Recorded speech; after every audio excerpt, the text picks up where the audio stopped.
Welcome. Today we're going to talk about annual and triennial testing of your storage tank systems. This is going to be the topics that we go over today. We're going to talk about APF versus NAF responsibilities and explain what those are.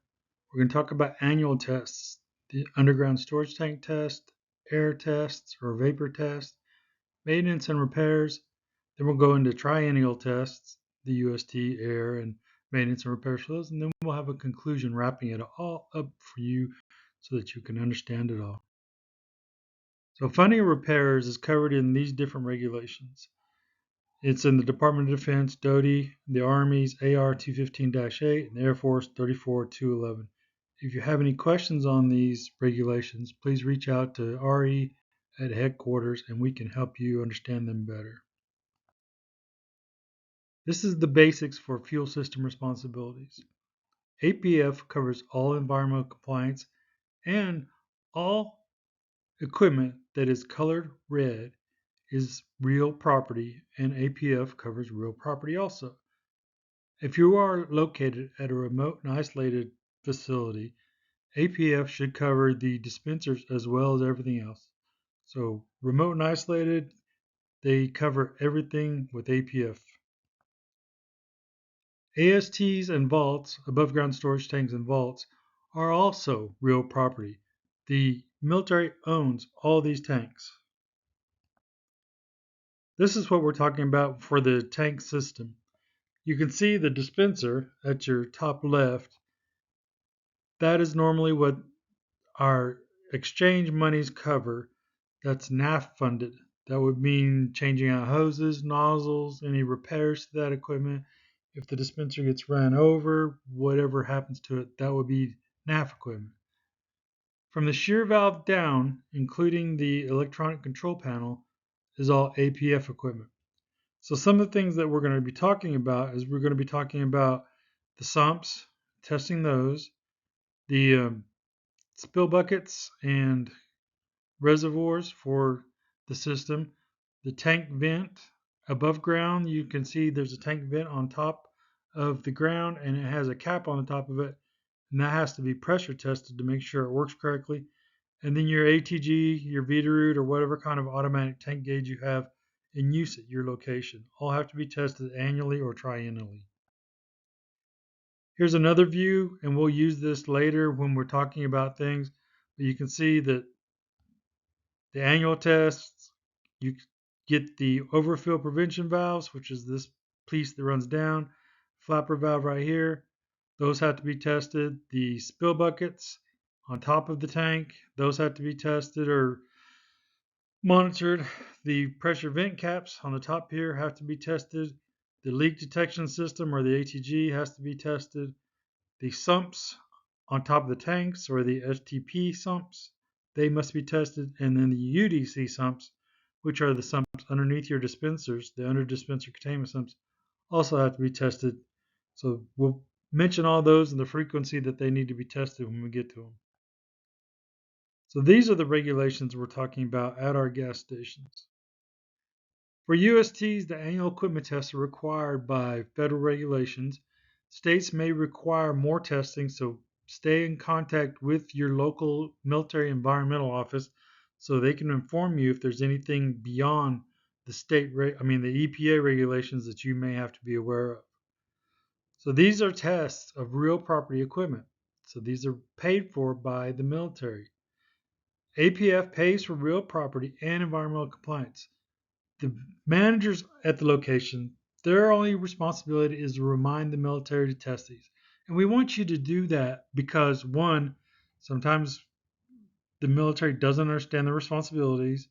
And two, if the site fails an inspection and gets an NOV because some of these tests weren't done, it may actually close us down and stop us from being able to contribute to the dividend for the location. So we want to make sure that we're getting these tests done.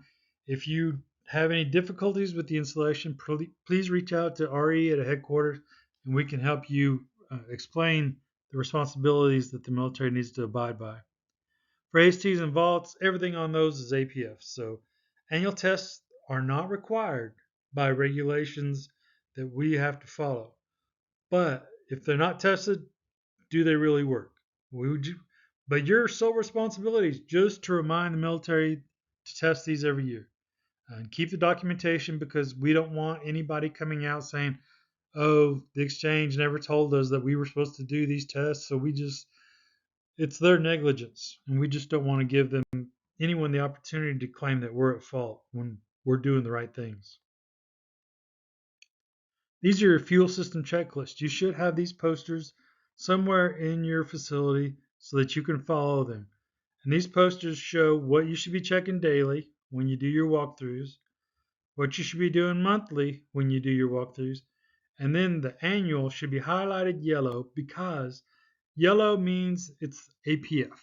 The yellow squares, pretty much everything that's annual and triennial are APF responsibilities. But these are the things they're supposed to be testing during those time periods.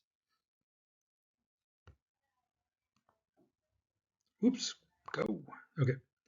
So our annual tests for what they need to test, and this, you don't really need to know this, but it's good for your information for when you know what's going to be affected when they come out and do these tests. So they need to test the release detection system. That would be your Veeder-Root console. That would be all the probes that the Veeder-Root monitors. That would be all the sensors the Veeder-Root monitors and any line leak detectors on your system. So those all have to be tested annually. You need 12 months of walkthrough inspection reports. And you should be doing a monthly walkthrough inspection report every 30 days and documenting it. And you should have 12 of those in your books every year. They need to inspect the drop tubes. They need to check the shear valves. And they need to make sure the emergency shutoff switch functions properly. If any of those things don't function properly, any big accidents that happen could be catastrophic. And all the testing requirements are located in PEI RP 1200. So if the testing company doesn't know that, they should.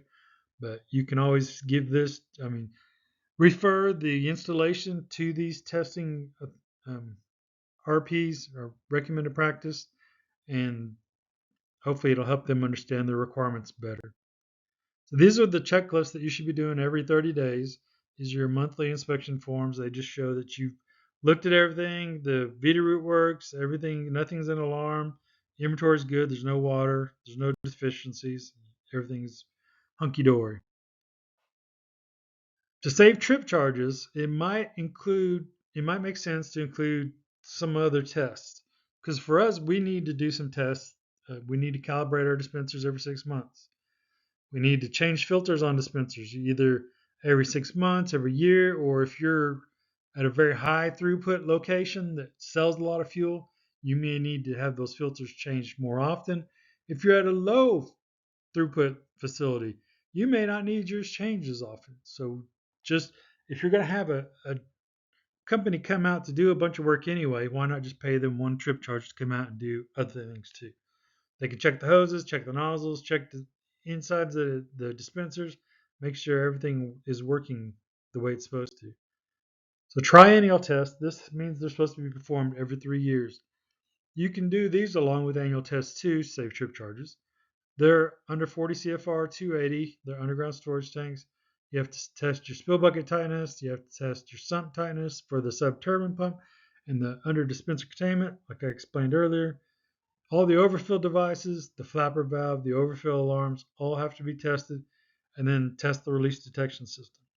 There's also air regulations, or 40 CFR, Part 63, Subpart CC, which is also called your NESHAP gas station dispensing facility inspection.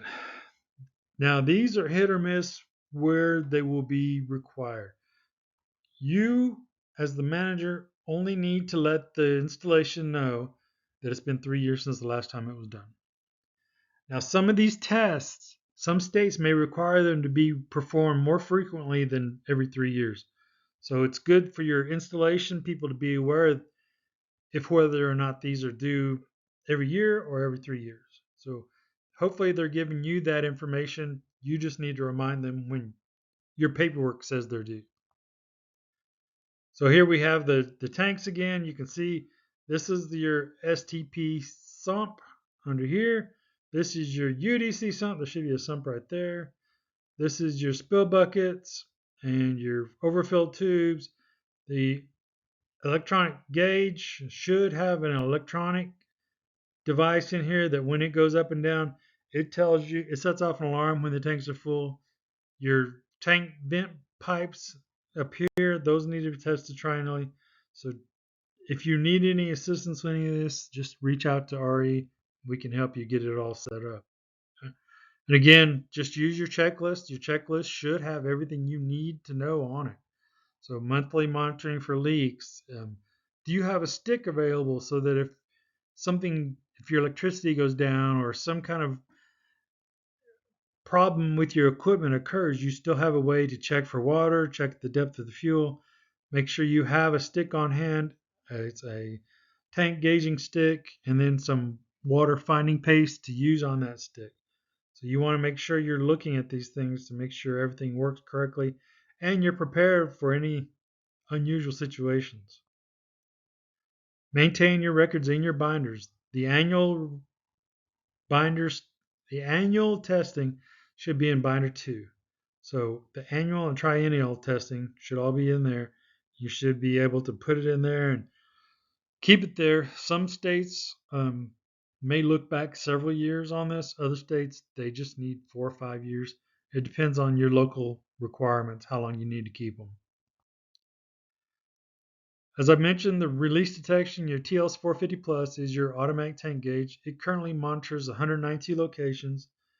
They call the location or send you an email if there's any alarms or any incidents that you need to have a technician involved to repair. So if you get contacted by Veeder-Root, that means that you need to contact a technician, petroleum technician, to come out and address whatever issues they've identified. And they usually include those issues on the paperwork they send you or in the phone call they send you. So just pay attention to those. Print out the PDF they send you, hand it to the technician, say, here's what you need to be addressing. This is why you're here. Insight 360 is read only. Anybody can use it. If you have somebody on the installation that needs to know the throughputs for your site or they need to know the alarms for your site, just give them the login and password and say they can have a good old time looking through it and see what they need to do. It holds 5 years of data, but Veeder-Root keeps all the history for your site from the day that the TLS 450 Plus was first activated. So if your TLS 450 Plus was activated in 2015, they have data going all the way back to 2015. So if you find yourself in a situation where you don't have paperwork that you need, reach out to Veeder-Root or to RE and find out if we can track down that information for you before you get an NOV for it. And then we have different environmental resources. Everything that you need to stay on top of what is going on at your sites, we have those available to you. To wrap all of this up, this is our conclusions. So the test of the UST equipment or the storage tank equipment must be completed annually. The exchange manager, hopefully that's you, are only being asked to remind the installation when these tests are due. Submit work orders if required by your installation. Maintain documentation, emails, or written, to prove you met your obligations and that you reminded the installation when these were due. And then maintain the records of all these tests in Binder 2. For our tank talk, we sent out a tank talk on March of 2024, and it tries to lay out in a summary style all of the expectations for your locations when it comes to doing these types of tests for real property and environmental compliance. In the red, you'll see APF, which is an explanation that APF is required on the military's part to pay for, and NAF is on the exchange's part to pay for. So the APF responsibility for underground storage tanks, these tests are required. You have to do them or your site will be closed down and get an NOV. For above ground storage tanks, or if your site has vaults, they're not required, but like any equipment, if you're not testing it, you're not making sure it works, you never know if it works right. So if the military doesn't want to pay to get their equipment tested, there's very little we can do about it. We can remind them, but unless you want to be paying for things that they should be paying for, That's about all you should have to do is just reach out to them, say, the equipment hasn't been tested in a year, 2 years, 3 years. Are you sure it's still working okay? The installation has their own responsibilities. They have to hire contractors to perform the annual and triennial inspections and any repair issues. These contractors have to be certified to work on Veeder-Root equipment or the other types brands of equipment you may have at your site.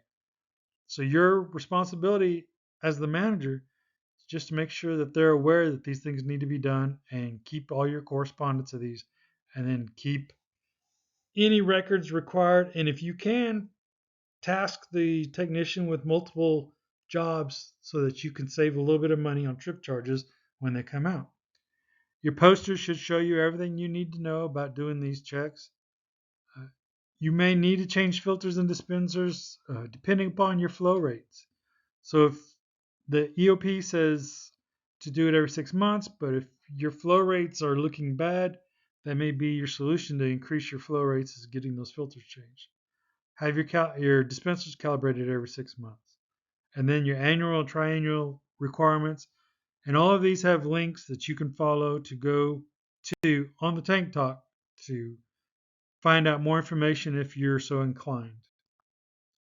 And then if you have any questions after this presentation, if it's on a repair and maintenance issue, contact Greg Smith. If it's on any type of legal, permit, fees, fines, or regulatory issues that you may need help understanding, Cameron Kane. And then any responsibilities for funding those repairs, Major Peter Thompson is your contact for that. And then you've probably reached out to your HQ fuel teams numerous times. And then Veeder-Root compliance issues. If your site has the TLS 450 Plus, Tristan De Leon is your contact with Veeder-Root. He should be able to help you. And if you have any alarms that are unexplained or that you need to be explained to you, reach out to the alarm team. And then finally, environmental compliance. That's myself, Robert Largent. I am more than welcome to any of your questions anytime. And if you just need somebody you don't know who to reach out to, feel free to reach out to me, Robert Largent, and I can direct you to the right person if you are having troubles figuring out who that is. So thank you for this 20 minutes of your life, and I'll let you get back to work. Thank you all.